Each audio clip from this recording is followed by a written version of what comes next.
जय हिंद। कैसे हैं आप सभी? आशा करता हूँ बहुत ही अच्छे होंगे। इस वीडियो में हम आपके लिए लेकर आए टॉप जी के जीएस के प्रश्न। ऐसे प्रश्न हैं जो बार बार एग्जाम में पूछते हैं, तो किसी भी एग्जाम की तैयारी कर रहे हैं या वीडियो आप प्रैक्टिस के तौर पे भी देख सकते हैं। जो भी क्वेश्चन है इंपॉर्टेंट और सिलेक्टेड क्वेश्चन है जो बार बार एग्जाम में पूछे जाते हैं। तो चलिए शुरुआत करते हैं वीडियो की, देखते हैं पहला क्वेश्चन क्या पूछा है आपसे। पहला क्वेश्चन पूछा है रिपब्लिकन पार्टी ऑफ इंडिया के संस्थापक निम्न में से कौन थे? चलिए बताइए राइट आंसर क्या हो जाएगा। राइट आंसर कमेंट बॉक्स में लिख दीजिए। राइट आंसर हो जाएगा option D B R Ambedkar. इस प्रश्न का राइट आंसर हो जाएगा Republican Party of India. Republican Party of India यानी कि आरपीआई की स्थापना डॉक्टर भीमराव रामजी अंबेडकर ने 1956 में की थी। इसके पीछे उद्देश्य था भारतीय समाज में दलितों और पिछड़े वर्गों को राजनीतिक आवाज देना और सामाजिक समानता स्थापित करना। यह पार्टी बाद में कई गुटों में विभाजित हो गई, परंतु मूल संस्थापक अंबेडकर ही थे। बाकी विकल्पों की बात करें तो सुभाष चंद्र बोस, इन्होंने फॉरवर्ड ब्लॉक की स्थापना की थी। रमेश चंद्र मजूमदार ये एक इतिहासकार थे, किसी राजनीतिक पार्टी के संस्थापक नहीं थे। भगत सिंह की बात करें तो इन्होंने हिंदुस्तान सोशलिस्ट रिपब्लिकन एसोसिएशन यानी कि एचएसआरई की स्थापना में योगदान दिया था, आरपीआई में नहीं।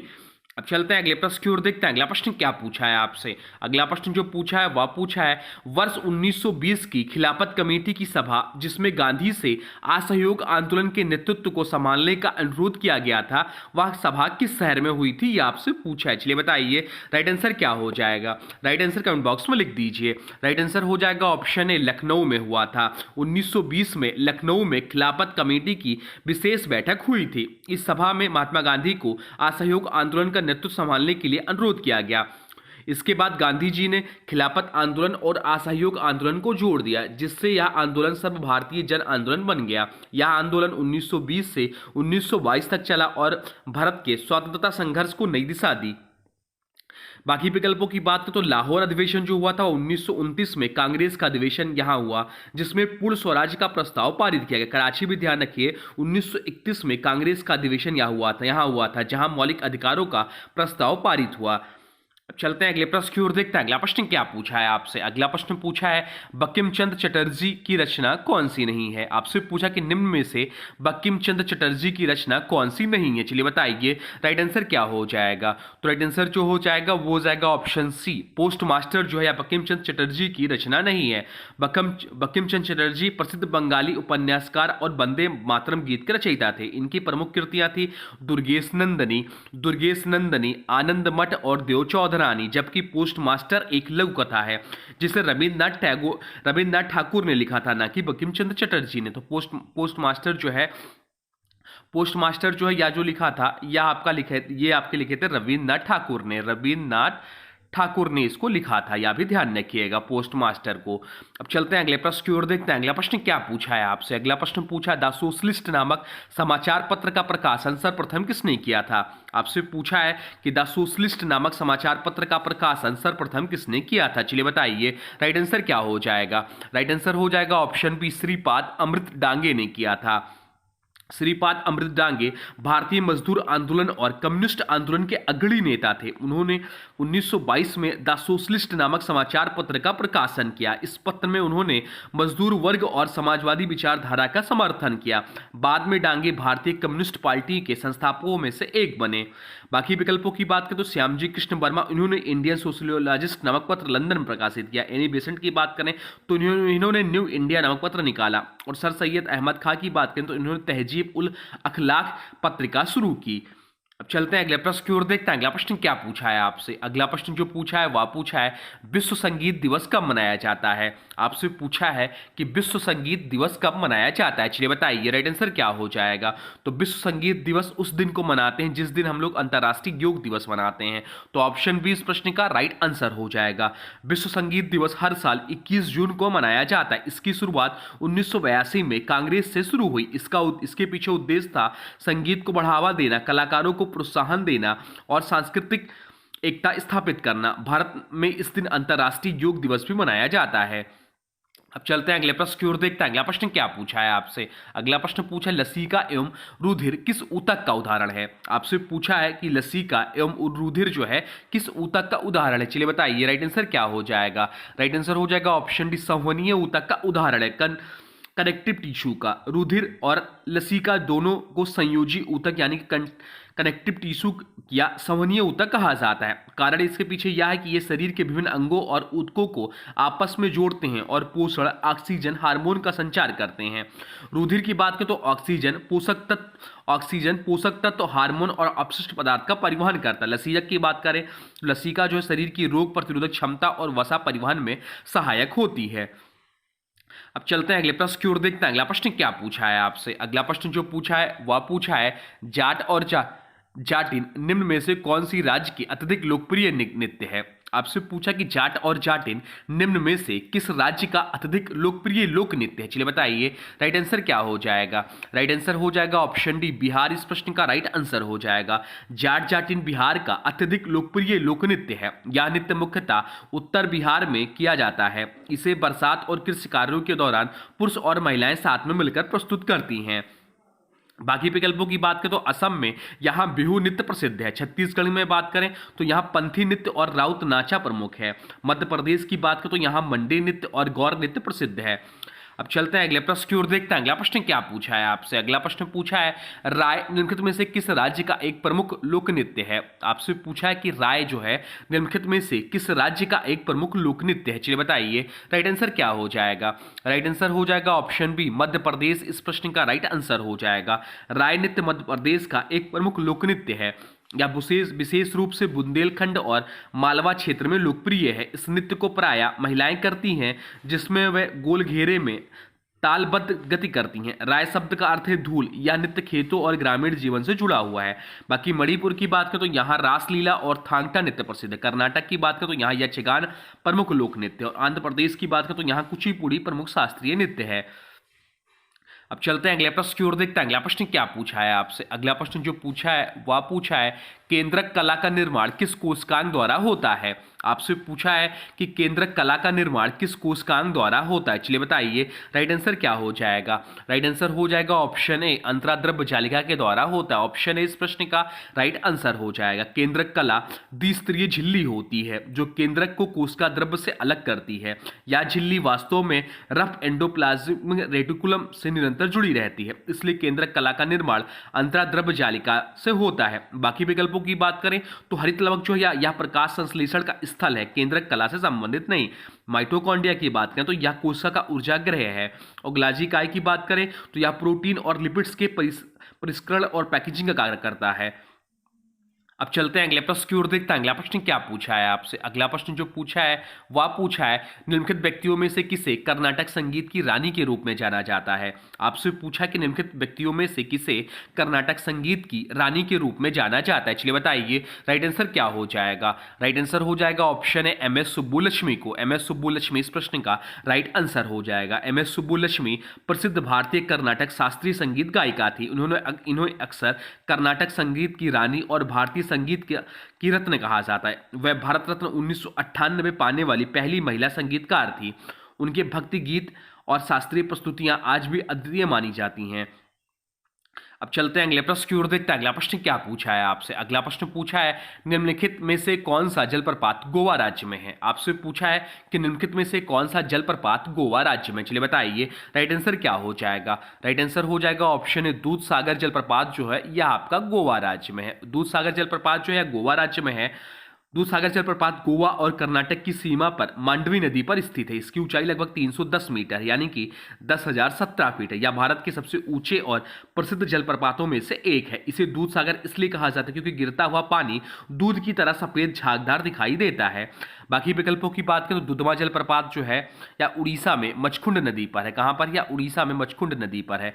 गोकाक जलप्रपात जो है यह आपका कर्नाटक के बेलगाम जिले में घाटप्रभा नदी पर है, तो यह कर्नाटक में है। और शिव समुद्रम जलप्रपात सभी लोग जानते हैं, या कर्नाटक में कावेरी नदी पर है शिव समुद्रम जलप्रपात। तो ये सब पॉइंट ध्यान रखिएगा।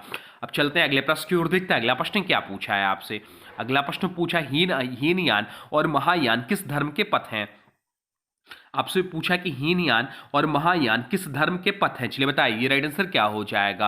राइट आंसर हो जाएगा ऑप्शन सी बौद्ध धर्म के पथ है। ऑप्शन सी इस प्रश्न का राइट आंसर हो जाएगा। हीनयान और महायान बौद्ध धर्म के दो प्रमुख शाखाएं हैं। हीनयान यानी कि छोटा महान, इसका मूल उद्देश्य निर्माण की व्यक्तित्व प्राप्ति है। अनुयायी सदा जीवन और कठोर तपस्या का पालन करते हैं। या श्रीलंका, म्यांमार, थाईलैंड आदि में प्रचलित हुआ। महायान की बात करें तो बड़ा महान, इसका लक्ष्य सभी जीवों के कल्याण हेतु बुद्धत्व की प्राप्ति है। इसमें बोधिसत्व आदर्श प्रमुख है। यह चीन, जापान, कोरिया, नेपाल और तिब्बत में फैला है।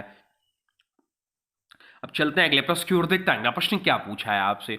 अगला प्रश्न पूछा है निम्नलिखित में से किसने सहायक गठबंधन की प्रणाली तैयार की। आपसे पूछा कि निम्नलिखित में से किसने सहायक गठबंधन की प्रणाली तैयार की। चलिए बताइए राइट आंसर क्या हो जाएगा। राइट आंसर हो जाएगा ऑप्शन ए लॉर्ड वेलिजली, इस प्रश्न का राइट आंसर हो जाएगा। सहायक संधि प्रणाली की शुरुआत लॉर्ड वेलिजली ने की थी। इसके अंतर्गत भारतीय रियासतों की यह शर्तें माननी पड़ती थी। वह अपनी सेना को भंग करना और अंग्रेजों की सेना रखना, अंग्रेजी सेना की तैनाती का खर्च उठाना, बिना ईस्ट इंडिया कंपनी की अनुमति के अन्य विदेशी शक्तियों से संधि न करना। इसके बदले अंग्रेज शासक राज्य को बाहरी आक्रमण से सुरक्षा देते थे।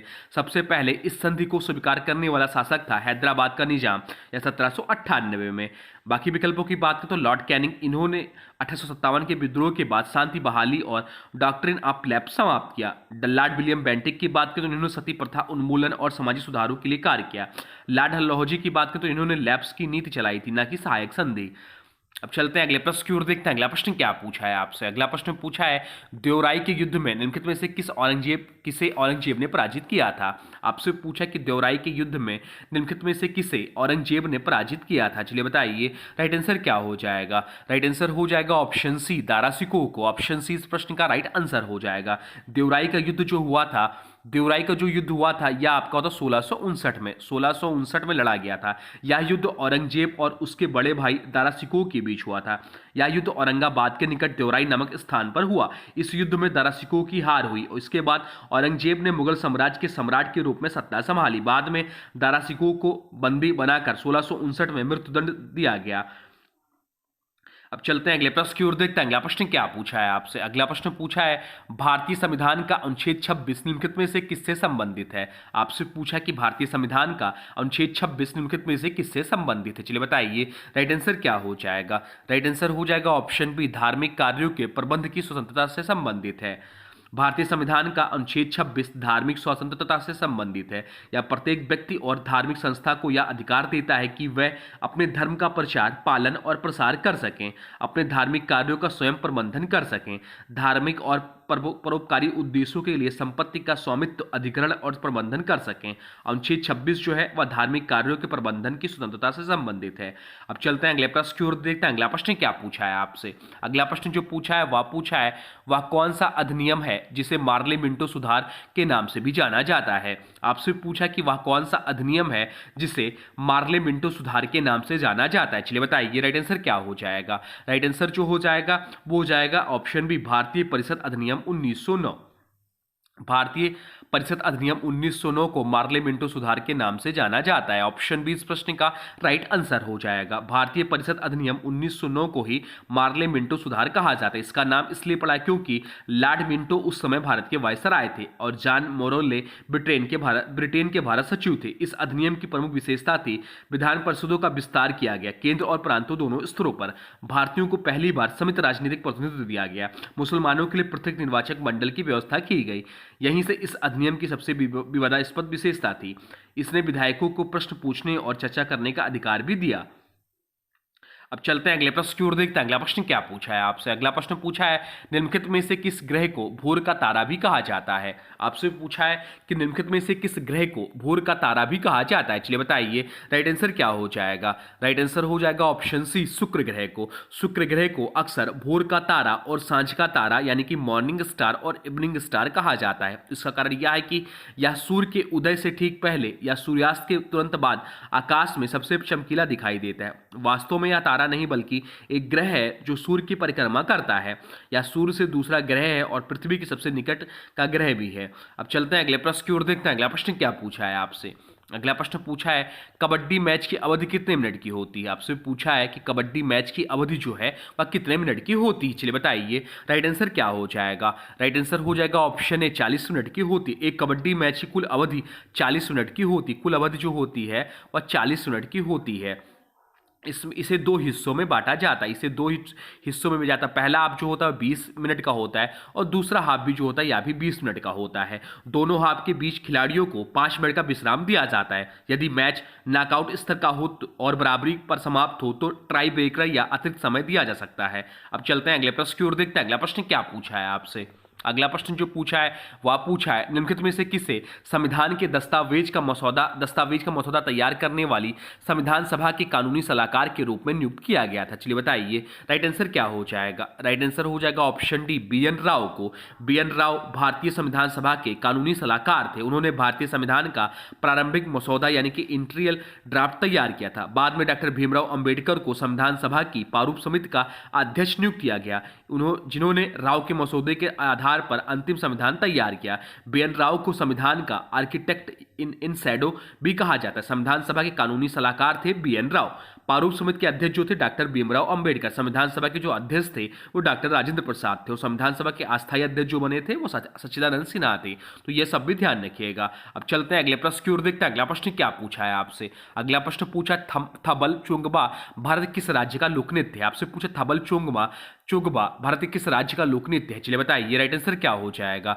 राइट आंसर हो जाएगा ऑप्शन सी, मणिपुर राज्य का। ऑप्शन सी इस प्रश्न का राइट आंसर हो जाएगा। थबल चोंगबा मणिपुर राज्य का एक लोक नृत्य है। यह नृत्य मुख्यतः याओसांग उत्सव के दौरान किया जाता है। इसमें युवक और युवतियां हाथों में हाथ डालकर गोल घेरा बनाते हैं और ढोल यानी कि ड्रम की थाप पर नृत्य करते हैं। थबल का अर्थ होता है चांदनी और चोगबा का अर्थ होता है नृत्य करना, यानी यह चांदनी रात का नृत्य कहलाता है। बाकी विकल्पों की बात करें तो मिजोरम यहाँ का प्रसिद्ध नृत्य चेराव या बास नृत्य है। पश्चिम बंगाल की बात करें तो यहाँ छऊ नृत्य प्रसिद्ध है और गोवा की बात करें तो यहाँ फुगड़ी और धालो नृत्य प्रसिद्ध है। तो ये रहे आपके टॉप 20 जीके जीएस के प्रश्न जो आपके रेलवे एग्जाम के लिए बहुत ज्यादा महत्वपूर्ण है। ये प्रीवियस ईयर एग्जाम क्वेश्चन है जो आपके आने वाले एग्जाम में भी पूछ सकते हैं। अब आज की वीडियो से प्रश्न है, इसका राइट आंसर आप लोगों को कमेंट बॉक्स में बताना है। आज की वीडियो से प्रश्न है, निम्नलिखित में से किस ग्रह को भोर का तारा भी कहा जाता है? आपसे पूछा है कि निम्नलिखित में से किस ग्रह को भोर का तारा भी कहा जाता है? इसका जो भी राइट आंसर होगा कमेंट बॉक्स में जरूर बताइए। और हाँ देखिए, अभी तक आपने वीडियो को लाइक नहीं किया है तो प्लीज वीडियो को लाइक कर दीजिए